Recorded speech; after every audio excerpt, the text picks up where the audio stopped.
Hi, I'm the Artistic Director of American Ballet Theatre. My name is Kevin Mckenzie, and we're here on the grounds of Kotzebue Cultural Park up in Tivoli, New York State.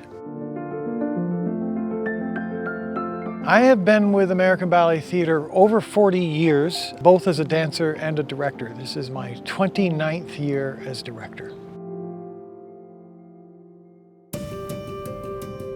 American Ballet Theatre was started in 1940. It had its first performance in 1940 by a woman that formed this eclectic group of artists and championed taking on the impossible. For instance, in its first year of existence, it took on 18 new commissions in one season. American Ballet Theatre is a repertory company, and by that it means that we run large numbers of ballets within one season. And it has always been reputed to have very individual sort of principal dancers, or, the stars, if you will. I became director in the early 90s and have been here ever since. And we have maintained our identity as an incredibly versatile company. The dancers are versed in many different genres of dance. It is not a choreographer's company that was defined by any particular style. It is a company that was informed by the variety of inputs of each genre within the whole art form.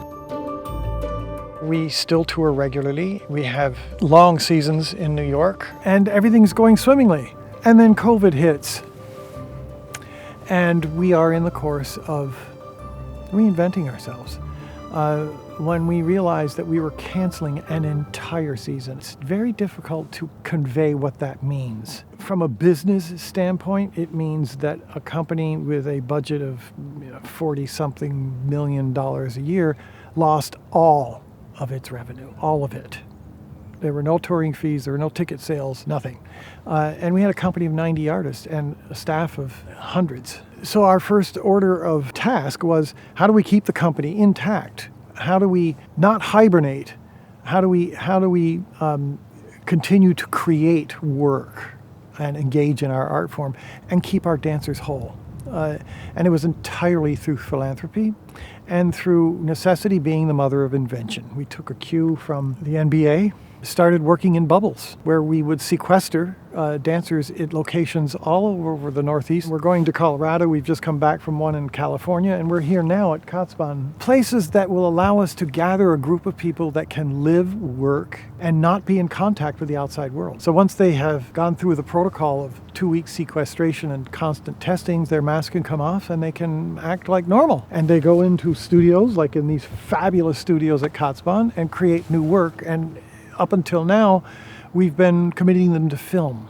But as things are starting to ease up, we're identifying outdoor spaces where we can perform for a live audience for the works that we will create here during this 5-week residency. Overall, we've created 19 works. It started in 1940 with 18 works, and we're restarting, and we've created 19 works. So we seem to be going in the right direction.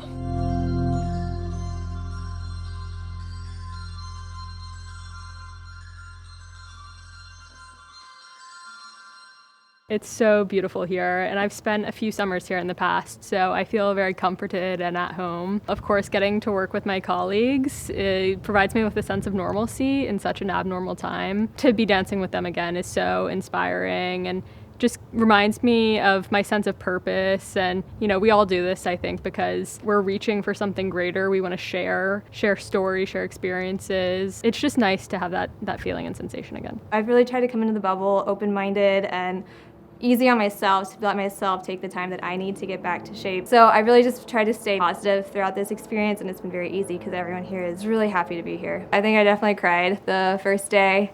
It's just, we can train as much as we can by ourselves in our little kitchen squares, whatever, but there's something that really you miss when you're in a studio.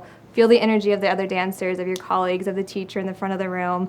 Seeing it on a screen is just not the same. When Corona started, we didn't know that it was gonna be like a whole like year and a half before maybe we're gonna be back. So it was pretty hard first, you know. I was like describe it as like a little bit of a roller coaster, like ups and downs every day. But at the end of the day, like putting things into perspective, you know, just gotta like be grateful for what you have and try to be like as active as possible for the moment that we need to be ready again for the States. So. I think I was actually pretty like energetic. I just like felt the energy of people around me again, and it was just so, it's definitely like very like fulfilling feeling again, you know, and it's like that sense of, at least for like a couple of weeks of like normal routine again.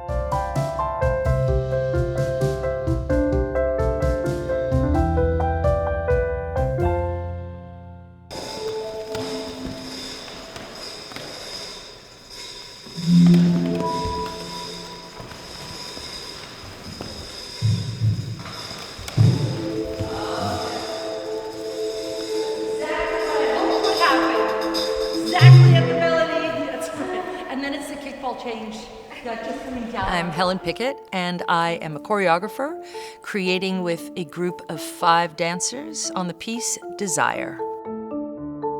So I've been up here with the dancers, isolating since April 22nd, and it's given me a great chance to actually go deeper into the preparation for this 15-minute study, which is based on Gustave Flaubert's novel, Madame Bovary. Hi, my name is James Whiteside. I'm a principal dancer with American Ballet Theatre, and I am choreographing a new ballet here at Kotzebue. So the piece that I'm working on here was actually deferred. It was supposed to be premiering at Lincoln Center at the Spring Gala in 2020. As you well know, a pandemic hit and it was canceled. So here we are, and I am finally I feel it's like I've been waiting forever to make this dance called City of Women. I found out about this specific bubble, had to be months ago, and I really wanted to make this piece, so here I am.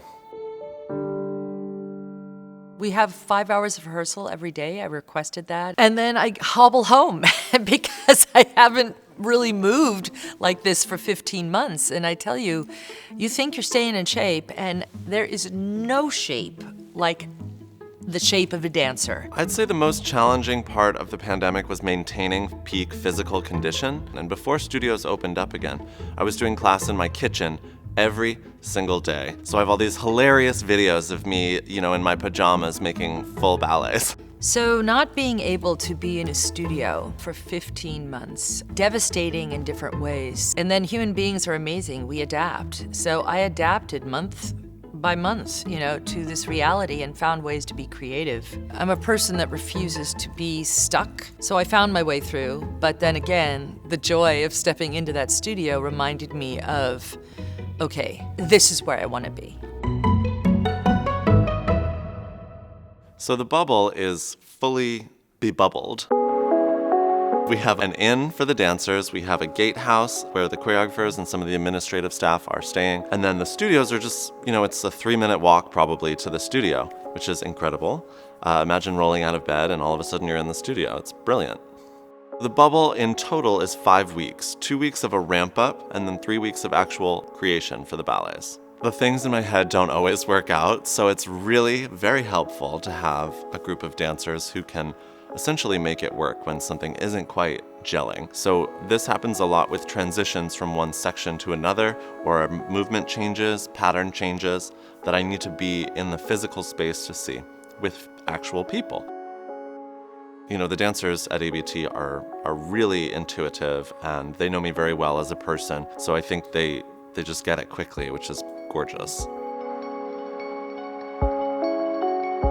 Performing is equal parts traumatic and triumphant. It's a stressful situation. There's a lot of pressure, mostly put on by oneself. And I love the ritual. I love the performance. I love the whole package of performing. And so I've missed that immensely. I miss the connection with the audience. Live art is so exhilarating to me as an audience member and as a performer. So it's been difficult, honestly.